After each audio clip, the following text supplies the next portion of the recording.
Now, if we want the function to just return the reverse number itself instead of printing it out, this is what we have to do.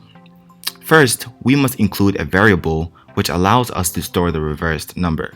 We can call it reverse num. In this case, we can actually delete the length variable since we wouldn't need it anymore. Secondly, we will store the last digit in there by adding it to the empty variable. Remember, we initialize it to be 0. The next thing we want to do is multiply the number by 10 and then return reverse num divided by 10. Instead of explaining what the point of multiplying the variable by 10 and returning reverse num divided by 10 all mean, I think it's best if you run the process through an example. So if the number inputted into the function is 1234, after the first line of code, reverse num will hold the number 4 because num, which is 1234, modded by 10 gives us 4, which then added to 0 gives us 4. Next, we will divide number by 10. With integer division, 1234 divided by 10 gives us 123. Remember that reverse num holds 4.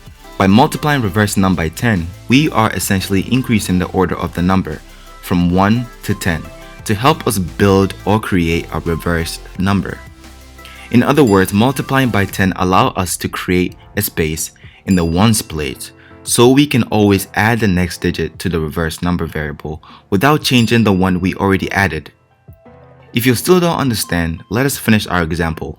Maybe it will give you some insight. So in our case, 4 becomes 40.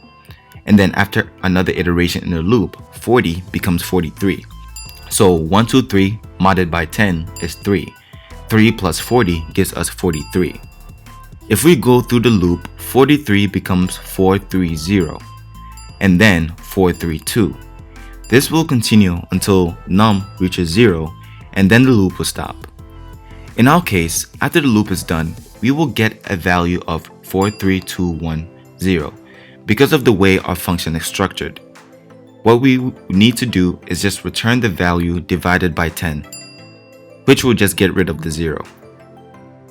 And then that is it. This function will return the reversed order of the number as an integer rather than printing it out like in the first part of the video. So to recap, we found a way to find the length of an integer value and then found a way to return the reverse order of the same number with a function. We also learned that dependent on your application, you can also change the way your function is structured to suit your needs.